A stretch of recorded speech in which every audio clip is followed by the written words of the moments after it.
Yesterday Upon the Stair. Written by Pit Viper of Doom. Read for you by Gemini Wishes. Chapter 52. Mirio's message brings him running, of course. Upon receiving it, Night-Eye parts ways with Bubble Girl and makes his way back to the spot where he last saw his two interns, with all the speed that he can possibly muster. He curses himself all the while, curses the cowardice that kept him from looking into either of their futures before he left them. If he had, then he might have prevented both of them from encountering Overhaul alone. Outwardly, he keeps himself calm and professional as he weaves through the crowds of civilians walking the streets, but his heart is in his throat, and he won't feel remotely calm until he sees both of them in front of him in one piece. When he finally nears the spot, he does find both Mirio and Midoriya waiting for him, alive and uninjured. A third pair of eyes watches him from afar, tucked firmly against Midoriya's side where their owner clings as if she never wants to let go. She's small, poorly dressed, and half hidden behind his younger intern. When Night-Eye looks back at her, she hides her face in Midoriya's costume. Mirio looks worried as he watches their surroundings. Midoriya looks ready to kill something. They don't waste time. They've been out here too long, and it's liable to attract attention. Calling for a transport back to the agency is the work of a few moments, and he only lets himself start to feel relief when they're all whisked away out of sight, back to the safety of the office. Mirio makes his report as succinctly as possible. The whole time, the little girl makes no sound, and neither does Midoriya, not even to add to Mirio's account or offer his own. Somewhere between the meeting point and the office, the girl falls fast asleep. His agency is large enough to have its own on-site medical team, so that not every injury requires a trip to the hospital. They're certainly good enough to assess the condition of a child, and his office has better security than the average public hospital. Upon their arrival, the medical team is waiting for them. They take charge of the girl, which is easier than Night-Eye had feared, because sheer exhaustion keeps her from waking up. Midoriya gives her up without a word, face blank. Mirio is shamefaced on the way back to his office, Midoriya sullen. At the very least, his protégé waits until they're back in his office before speaking. "Sir, about what we—" He falls silent when Night-Eye holds up his hand. "I'm not going to reprimand you for separating," he says, "because I think you both understand how foolhardy that was, and neither of you could have been killed. You're both extremely lucky that Overhaul didn't have underlings scattered throughout the crowd keeping a lookout." He looks at Midoriya as he says this, just in time to catch the end of an eye roll. "Something to say, Midoriya?" "We didn't exactly have a choice," Midoriya says. Night-Eye regards him for a moment. "The girl shows signs of long-term imprisonment," he says at length. It's by far the kindest phrasing for the state she's currently in. "Which means that, for whatever reason, Overhaul needs her alive. The same cannot be said for either of you." "He wouldn't kill her," Mirio says. "He said it himself. If she's his daughter, then—" "Of course she's not his daughter," Midoriya snaps at him. "He's a villain. You think that's not what every kidnapper and trafficker says when they're walking off with someone else's kid? Oh, don't worry, she's just my daughter, or my niece, or my cousin. I'm just babysitting for the day. Don't mind her. She has such a wild imagination, doesn't she? I mean, come on, she doesn't even look like him." "That's enough, Midoriya." Night-Eye cuts him off, silencing him with a frown. Mirio looks a little ashamed of himself, and that's the last thing they need right now. "Mirio, Bubble Girl should be arriving soon. Tell her to report to me when she arrives, then get started on your report." His protégé nods to him and leaves. "I'm sorry," Midoriya says bluntly once he's gone. "But it's true. I've met kids like that before, and it's always the same story. It's the easiest lie in the world. It always works, and for once I'd rather not have to listen to another dead kid tell me where she's buried." Bile crawls up his throat. "Be that as it may," he says sharply, "lashing out at Mirio that way helped no one. Such behavior is unbecoming of anyone who would claim to be a hero, and it is unacceptable in this office. Am I clear?" Midoriya flinches. "Yes, sir." "And at least for now, it wouldn't matter if she truly was biologically related to him," Night-Eye continues. "Considering Overhaul's status as a wanted villain and murderer, and the state in which she was found, he could hardly make a case for her return legally." "Can I see her again?" Midoriya asks. The shift is abrupt, Midoriya's annoyance vanishing to give way to his usual calm, unsettling stare. Night-Eye lifts an eyebrow. Midoriya has never quite struck him as the sort to gallivant about with children, frightening ghost children aside. But it does make sense. He might be callous in his words, but that doesn't mean he's devoid of empathy.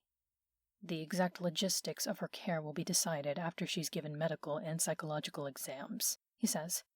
It's likely, all things considered. Midoriya looks relieved. Good, because she has a ghost with her, and I'm about 80% sure that it's her actual parent. Or not. A ghost, Nadai echoes. It's part of how I knew to get Eri out so fast in the first place, Midoriya continues. That's her name, by the way, Eri. But anyway, Ray and Miss Nana went out to keep a lookout for me, and they led me to her. When I found her, there was a ghost with her, and they've stuck with her since.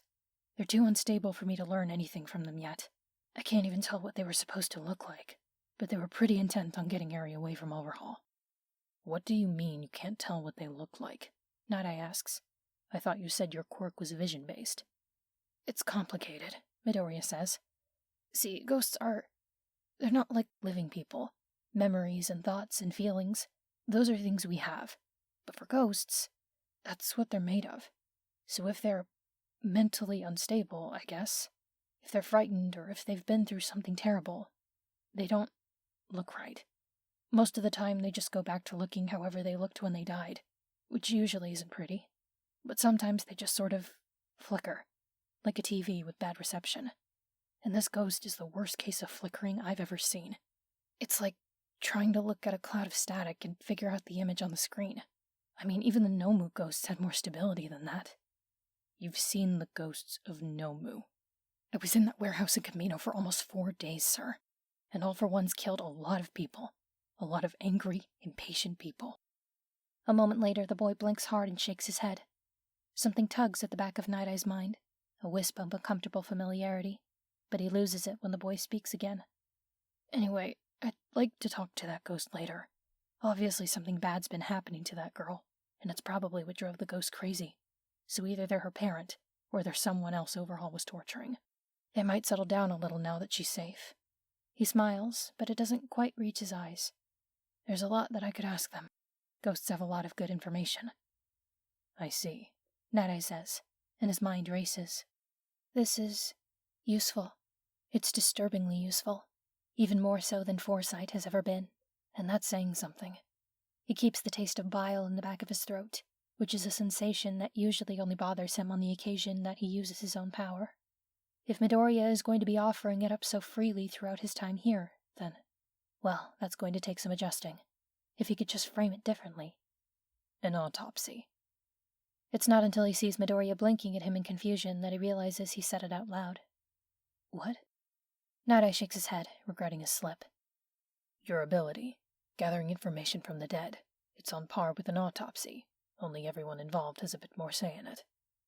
The boy blinks at him again, eyes widening. His eyebrows come together in a pensive look. Oh. Huh. I never thought about it that way. Before Night-Eye has the chance to say something equally foolish, there's a knock at the door. Come in, he says, and one of his medical staff enters. Sorry to bother you, Sir Night-Eye, but could we borrow Deku for a moment? The woman nods to his intern. It's the little girl. She's asking for him. Midoriya shoots him a hopeful look, and he nods. Whatever is necessary, he says. Midoriya, once you've finished, talk to Mirio. He'll show you how reports are filed. Yes, sir. Midoriya follows the nurse out of his office. Alone, Night-Eye draws in a deep breath and lets it out. All in all, the day has been eventful. Fruitful as well, certainly. He started the day expecting sightings at most, reports and reconnaissance and confirmation of various suspicions and hypotheses. And instead, they've snatched a girl from his clutches. A witness, if one wants to be ruthlessly practical about it. But the rescue of a child in peril is more than worthwhile for its own sake. One step closer to dismantling Overhaul's operation as well, and it can't be too soon. The remnants of the League are still at large, and the possibility that the two entities might come together, it doesn't bear thinking about. All for One may be dead, but if Shigaraki Tamura gets his hands on Overhaul's resources and manpower, it won't matter. There is still so much to be done, and no worthy symbol of peace to help. Midoriya Izuku cannot take that place. He acts like he doesn't even want to take that place, even though he accepted One for All and the responsibilities that come with it. The pillar is gone, and the only one remotely capable of replacing it has no intentions of doing so. He's a decent hero, if his success today is any indication. But the world is full of decent heroes. Night-Eye himself is a decent hero, and so he knows better than anyone that decent heroes are not enough and will never be enough. His phone buzzes on his desk. Eager for the distraction, he answers it without bothering to look. He hears silence. It stretches for quite a bit longer than is normally considered polite. But Night-Eye knows better than to hang up prematurely. So he waits, until finally... It's me. It's wrong that his heart sinks at the sound of that voice. The last time he heard that voice over the phone, its owner was delivering a sound rejection, and he's not eager to repeat the experience. He has no reason now to feel reassured by that voice, but he cannot cut out the part of him that wants to. "All Might," he says, and his voice is steady. His former partner goes quiet again for a moment. It's been a while, he says at length. not that long. Night-Eye says evenly. Right. All Might clears his throat. Are you busy at the moment? I'm always busy. I would like to talk. He says it in a rush, as if he lacks the patience for small talk and politeness, and simply forces himself forward to reach the end point as quickly as possible. I assumed so, Night-Eye replies. considering that you called me. I mean, in person. All Might says. I would like to speak with you in person, at your convenience. If that's all right, of course. I'm entirely at your disposal. It's been over 6 years, Night-Eye realizes absently. They've been apart now for longer than they weren't. Out loud, he says, Let me look at my schedule. The worst part of all of this is how quiet Eri is. The nurse makes Izuku change out of his hero costume before he goes to see her. Thankfully, he has a fresh change of clothes ready, on Togata's advice. If the office medical staff think anything of him coming out and wearing a faded All Might hoodie, they don't show it. She hasn't said much, not since creeping out of the corner she had crawled into, climbing into his lap, and clinging to a handful of his jacket while they continue her checkup. She offers no resistance, not even a squeak. A needle comes out to take a blood sample. Her face turns pale, and Izuku is sure she'll struggle, but instead, she closes her eyes and goes dead still, accepting the poke without so much as a sound. The doctors have been kind to her, of course. The first thing they did, before Izuku even got there, was give her a bath and a clean hospital gown. Their treatment of her speaks of gentle efficiency, and Izuku does his best, holding her and humming a nursery song he learned in kindergarten as the needle goes in and out. But Eri stays silent and still. No questions, no crying, nothing that a little girl her age might do during a checkup. Izuku keeps an eye on the flickering ghost, letting its frightened static wash over him as he watches for any sign of lucidity. Eri's eyes track the vial of blood the nurse carries away, then tugs at one of the strings dangling from his hood. When Izuku leans down, she whispers into his ear, "Tell them not to take too much." He looks to the nearest nurse as she places a hot pink band-aid on the spot where the needle went in. It's one spot of color amid the bandaging that covers most of her arms and legs. Is that all the blood you're taking? She smiles at him kindly. That's all. We just need to run a few tests. Reaching out, she gently brushes Eri's white hair out of her face and tucks it behind her ear. Just need to make sure you aren't sick, dear. No more needles, unless it's to treat something nasty. I promise. Instead of answering, Eri goes back to hiding her face. She tugs at Izuku again until he ducks down to hear her speak. Is that really all? That's all the blood they need, I think. He whispers back. They can't take too much, she says. He's not here. He can't fix me if they take too much. Distantly, Izuku can hear Rei growling. Nobody's going to take too much of anything, he says. He's not really sure what he's saying. You're safe now. No one's going to harm you. He realizes belatedly that might not be a promise he should make. He has no idea how healthy Eri is, and if she isn't, he has no idea what it would take to make her better. I mean, sometimes going to the doctor isn't fun, like shots and stuff, but it's to make you healthy.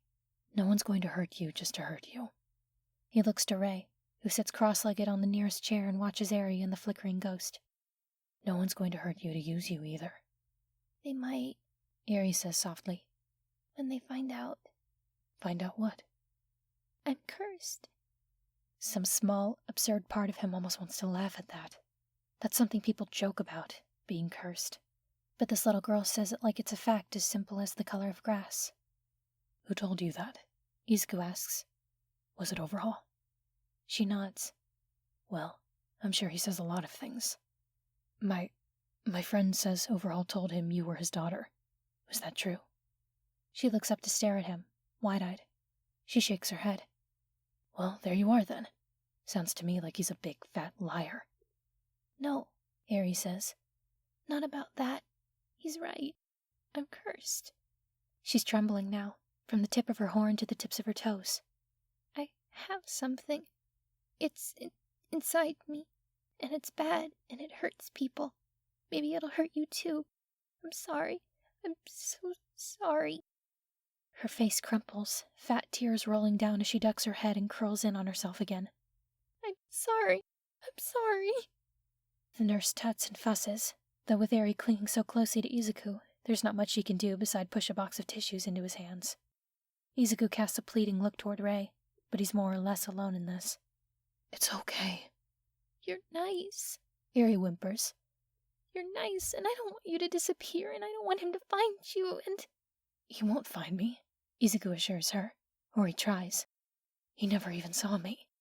I don't want you to disappear, she tells him, her voice high and racked with sobs. I don't want... I'm not going to disappear. His voice doesn't feel like his own. It's like he's standing back, watching someone else cradle this little girl and talk to her and brush a lock of hair behind her tiny horn. Do you understand that, Eri? I might have to go away, but I'll come back if you need me, because I'm a hero and that's what heroes do.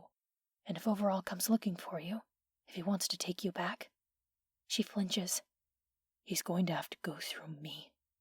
He'll kill you. The smile takes over his face before Izuku realizes what he's doing.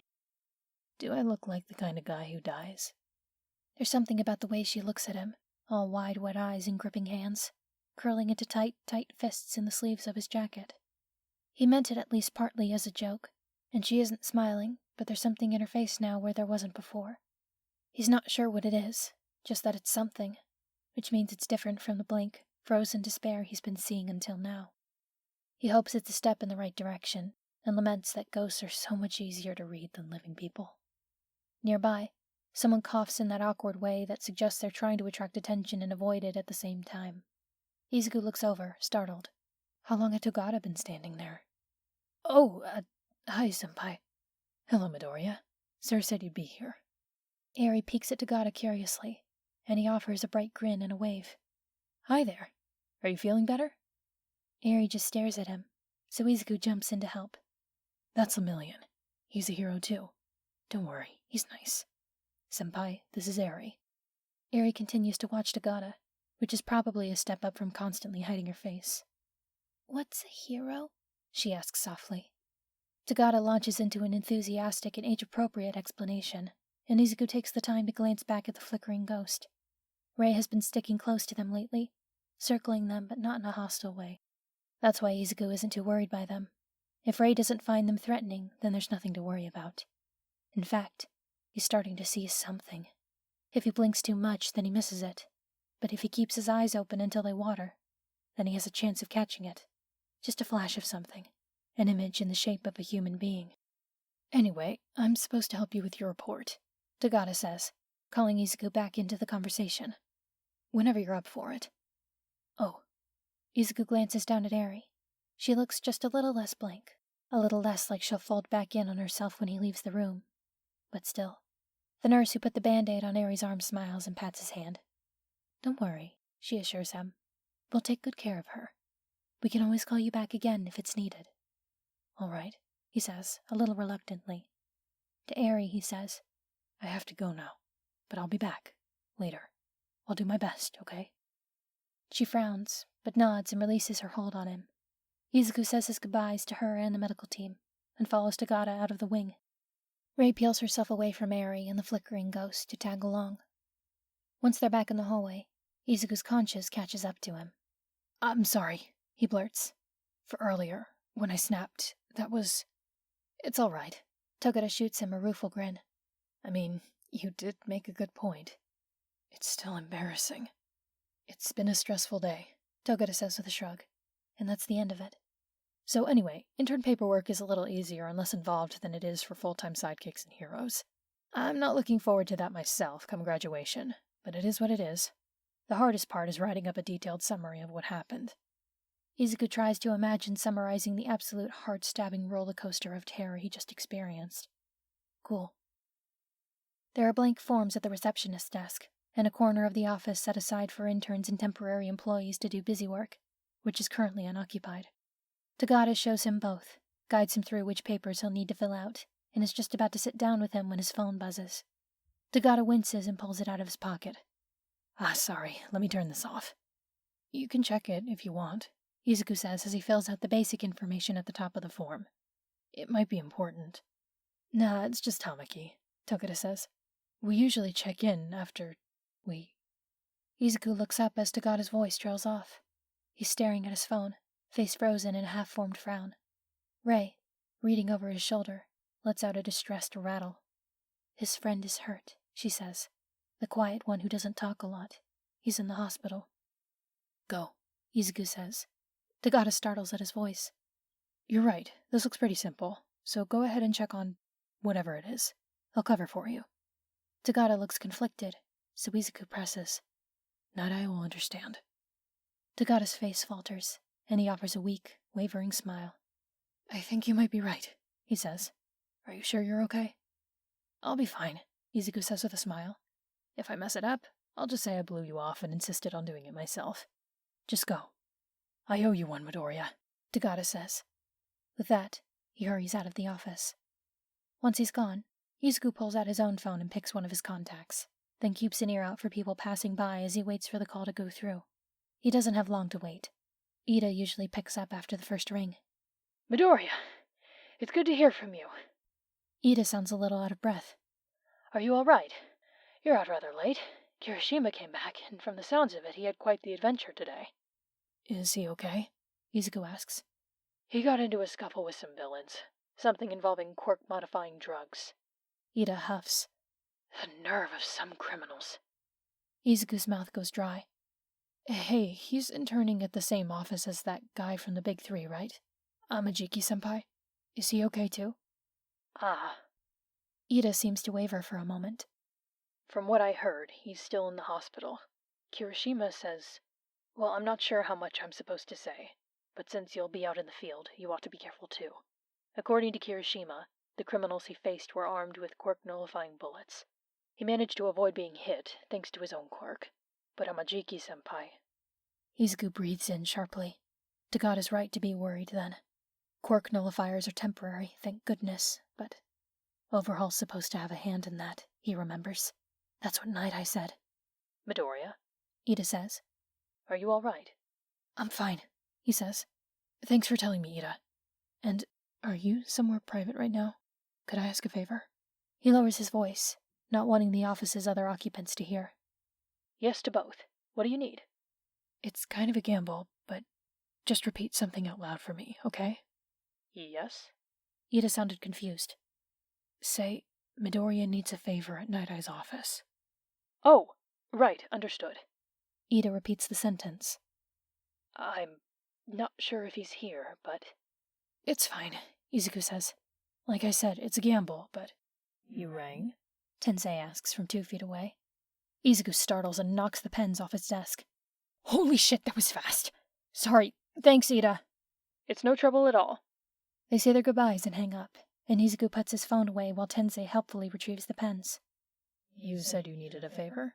Tensei asks, stepping up to the desk. Yeah. Izuku pushes the empty form closer and offers a sheepish smile. Show me how to fill out paperwork? They meet in the evening, on neutral ground. Toshinori isn't sure of a lot of things anymore, especially when it comes to Night-Eye, but he knows it has to be neutral ground. If they meet at UA or at Night-Eye's office, then they'll start off imbalanced, and that will defeat the whole purpose of this. He picks a cat cafe. Let it not be said that he doesn't learn from Izuku just as much as Izuku learns from him, so he knows full well that cats are a great equalizer and icebreaker. It certainly doesn't hurt that Night-Eye is fond of them, or that Aizawa possesses uncanny knowledge of every cat cafe in Musatafu. His colleague says that this particular establishment is known for discretion, very small crowds, and private corner booths, all of which are a blessing. Public space is the only viable neutral ground, but it's good to limit the number of eyes on them. Toshinori is there first, of course, nearly an hour before the appointed time, because Night-Eye likes to be early to meetings, and because he needs the time to pet a few cats for courage. He ends up somewhat regretting that when the door opens, bell chiming overhead, and his former friend and partner walks in to find him with 2 cats in his lap, one more draped over his shoulders, and a 4th dangling from both hands. For a moment, the 2 of them stare at each other. It occurs to Toshinori that this is probably an important moment. It's not the first time they've spoken in 6 years, but it is the first time they've been in the same room, and he ought to say or do something appropriate for the occasion. He glances at the cat in his hands, then back at Night-Eye. "This one's called Sprinkles," he says. Night-Eye sighs deeply, and that's almost familiar, that sigh. It's got a touch more exasperation and a touch less fondness than he remembers, but it's there and it feels like an olive branch, or an acceptance of the olive branch that Toshinori himself offered. Either way, Night-Eye sits down across from Toshinori, which is quite a bit better than he feared. "I wasn't sure you'd come," he says, looking away as he places the cat down on the floor. One of Night-Eye's eyebrows twitches. "I tried to picture the sort of scenario that would compel you to contact me for a meeting. I couldn't think of anything short of a disaster, so I came straight away." "Ah, well. That or drastic climate change," Night-Eye continues. "In hell, specifically." Toshinori sighs. "I would like to not argue with you, to start," he says. "I think we've done quite enough of that recently, and less recently, so I'd like to avoid it entirely, at least for now. I know it's not possible in the long run. I know that we've had disagreements that were never resolved, and they won't go away just because I wish them to. But for now..." He pauses to nudge a venturesome tabby away from his tea. "How have you been, Night-Eye? The world has been changing lately. Are you doing all right in it?" "Really?" Night-Eye's eyes narrow in confusion. "You called me here for small talk." Toshinori strokes the silver tabby's head. "That is what old friends and coworkers do, isn't it? Meet for coffee, catch up." Night-Eye spends a moment staring at him. "You're not even drinking coffee," he points out. "I'm afraid not. It's bad for my stomach." He tries not to wince. "My stomach in the figurative sense, that is. But I have it on good authority that it's excellent." Night-Eye blinks, hesitates, then turns around to flag down a server and order one. It's a start. "The work never ends, of course," he says. "All for One is gone, but there are many enterprising villains seeking to take his place. But that was always going to be the case, regardless of whether or not you could help fight them. We always knew that. You always knew that," Toshinori says quietly. "I didn't want to believe you." "Well, you always were the idealist." Night-Eye's coffee comes, and he accepts it with a nod of thanks. "Not that that was ever a mark against you. I appreciated that. I could never see the world the way you did, no matter how much I wanted to. Working with you made it easier to see the bright side of things." "I can't anymore," he doesn't say, though Toshinori can read it in the air between them. "I've lost that bright side." "All in all, I'd say about a dozen different criminal warlords are vying to fill the void that All for One left," Night-Eye continues. "A handful pose a real threat. I'm only focusing on one for now." "Yes, I heard it's been an eventful day in Misatafu," Toshinori says. The tortoise shell in his lap jumps down and approaches Night-Eye to wind around his ankles. Nervousness tickles the back of his throat, but he takes the plunge anyway. "Young Izuku has been rather tight-lipped among his classmates, so I assume it was something important." Night-Eye stiffens, and Toshinori takes a sip of tea to hide his nervousness. He knows full well this is unstable ground, but a moment later, Night-Eye shrugs off the tension and clears his throat. "Yes, his first day of patrol was a bit more eventful than I expected, but it was fruitful." "Good," Toshinori says steadily.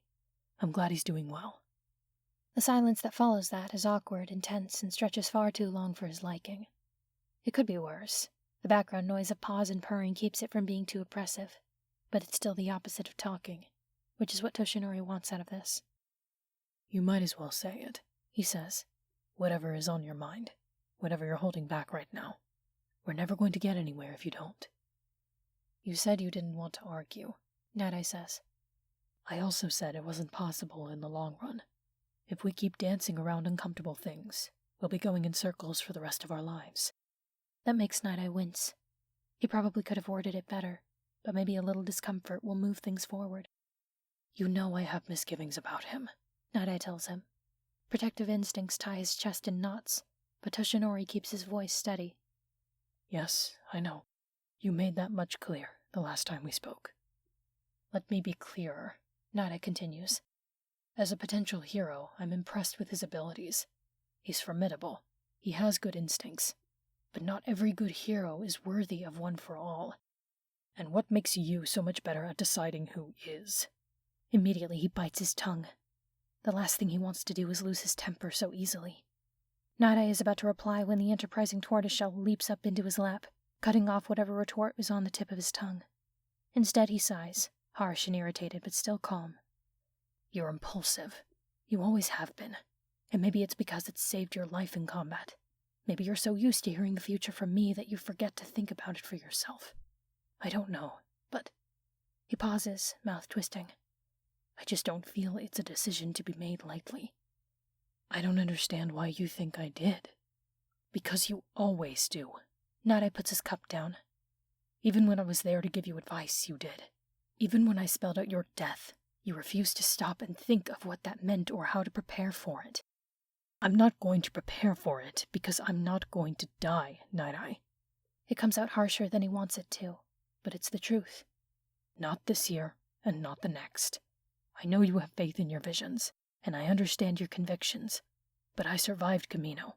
I survived All for One twice, and I will survive whatever future you foresaw. Night-Eye is staring again, eyes widening so slightly that most people wouldn't notice the difference. But Toshinori is not most people. I'm not going to die. Not when I have so much left to do. The staring continues, to the point where it almost becomes awkward. And while part of Toshinori is glad of this, glad that he surprised Night-Eye when so little catches him off guard, Night-Eye's staring hasn't gotten any less disconcerting with time. Not even the tortoiseshell in his lap is enough to soften the intensity of it. Where was this drive 6 years ago? Night-Eye asks bluntly. Toshinori blinks. What? It's a simple question, Night-Eye says. There's a tremor in his voice now, and Toshinori isn't sure what it means. I asked you to fight with me then. I begged you. Toshinori shakes his head. You asked me to give up and turn my back on a world that still needed me, he says. You didn't ask me to fight. You asked me to stop fighting. I wasn't talking about villains. Night-Eye cuts him off. I was asking you, years ago, to fight against the fate I foresaw for you, and you told me no, All Might. His hands shake until they curl around the cup again. I was asking you to fight for yourself for once, for the people who cared about you, and you walked away. His heart sinks. He wonders why he never thought of it that way, when he thought he knew Night-Eye so well. I'm sorry. I know I can't change that. I wish I could, because I know better now, and I know that I need help. This is the hard part, the uncomfortable part, the part that he's been dreading and putting off since Camino. Maybe even before then, because he knows how likely it is that he's going to hear a no. The things that are left for me to do, I can't do them alone. I know now that I can't just keep people at a distance and shoulder everything myself. So I don't know if you're still willing to help me after all these years, but I have been willing, Night-Eye says coldly. Toshinori actually jumps. He hasn't heard that tone from Night-Eye in ever. Night-Eye lets his composure crack when he's upset. His anger runs hot, not cold. Night-Eye is staring at him, his expression shifting from several in a row. Anger, confusion, indignation, hurt. What is that supposed to mean, All Might? You don't know if I'm... He cuts himself off, pressing his lips together as he looks away. It's been years, Night-Eye, Toshinori says softly. I couldn't just assume that you'd... I already did. The tremor in his voice is back. I tried already, Yagi. I reached out, and I tried to help, and you made yourself quite clear on what you thought of it. I had a candidate for you. I found someone who I thought might be worthy, and 5 years of nothing, and I wanted to help you again. You were the one who confided in me about your power, and what you would eventually have to do with it. Did you think I'd forget, after we spent hours talking about it back then? Why else do you think I reached out? I saw my chance to be useful to you again, and you never even bothered to see what I had to show for it. You never bothered to meet him, or ask for my opinion, or just talk to me. His voice cracks, just like it did 6 years ago. I'm not a fool, All Might. I can take a hint. You made yourself perfectly clear with your silence, just as you made yourself perfectly clear by walking away when I asked you to help me save you. He stops then, hands curled into fists on the table. The cats have abandoned him, driven away by the raw tension that rings in a very quiet word. So don't tell me you don't know if I'm still willing to help you, he says, eyes fixed on the table in front of him. I'm trying. I have been trying. You can't blame me for taking no for an answer. Night-Eye seems to droop after he says this, as if all the energy has left him after letting out the harsh words locked inside of him. He all but slumps over the table, forehead in hand, toying with the handle of his coffee cup. It's hard to read his face at the best of times, much less this half-hidden angle. But Toshinori sees the dip of his brow and the tight line of his mouth, and it's like reading a half-forgotten language. I'm sorry, he says softly. I don't know what else to say. Why did you call me here, All Might? Night-Eye asks wearily. What is it you really want? I'm worried, Toshinori replies. He doesn't raise his head. About what? That you're letting the bad blood between us color how you see Izuku. Night-Eye stiffens, and it might be the wrong thing to say or the wrong way to say it, but it's the truth, and it's the real reason that Toshinori is here. I'm not. If anything, it's the opposite. What do you mean, the opposite? I mean that I respect you, Night-Eye says bluntly. I mean that regardless of the bad blood between us, I have always respected you, and I have always believed in what you built, and what you stood for, and what All Might represented. And Midoriya, he'll be a capable hero, I'm sure of it. But it can't be what you were. He can't be the All Might that the world needs. He doesn't even seem to want to try. And you think that's a mark against him? Toshinori interrupts. It's not. Night-Eye, I don't want him to be what I was. I wouldn't wish that on anyone. And if you care about Tagada Mirio, then you wouldn't wish it on him either. Night-Eye bridles, eyes glinting with anger. Do not bring that into question. I walked away 6 years ago because I was trying to be the All Might that the world needed. You do understand that, don't you? That wasn't just a flaw of my character. It was a flaw in All Might. And you've seen what the world is like, now that the pillar is gone. Villains fighting for dominance, heroes fighting to keep the streets safe. Toshinori stops. It was never going to last, Night-Eye. I might not have foresight, but I do have hindsight, and I can see how fragile it was. Maybe having a symbol of peace was good for fixing a broken world, but it was never going to maintain it. But still, Night-Eye insists.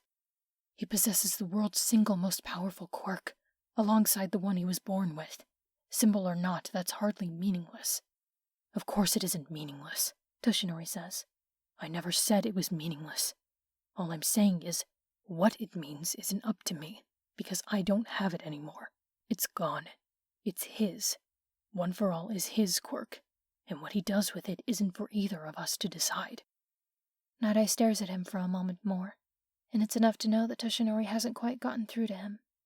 He keeps searching those eyes and that face, and he sees enough to know that Night-Eye is frustrated above all else, and Toshinori wishes he knew how to reassure him. But before he can think of what else to say, Night-Eye pushes against his empty cup, pulls out his wallet, and puts down enough money to pay for both of their drinks.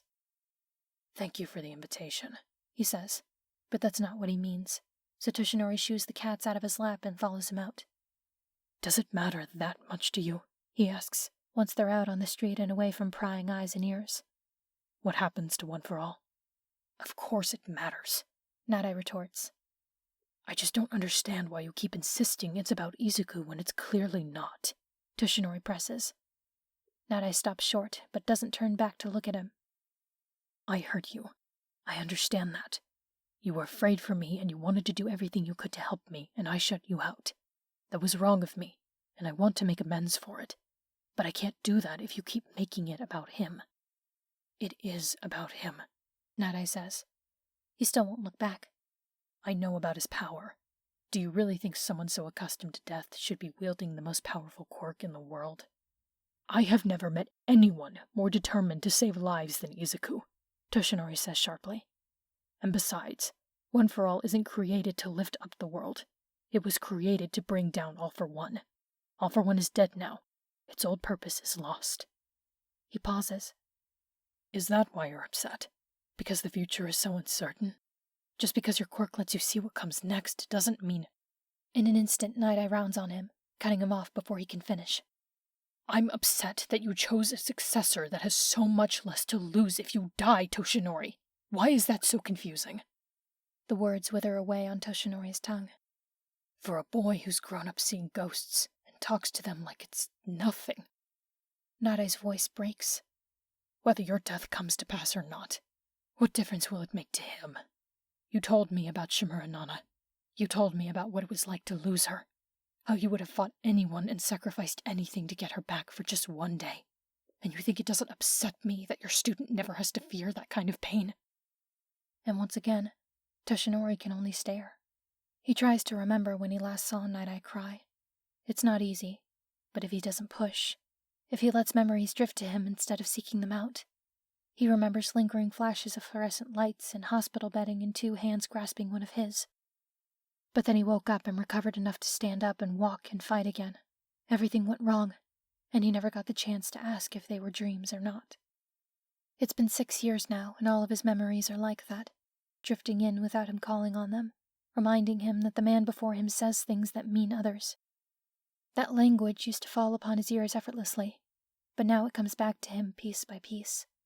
It's just enough to understand now that "you're impulsive" means "let me help," that "I'm trying, I have been trying" means "I miss you," and that "it upsets me" means "I'm scared, more scared than I have ever been."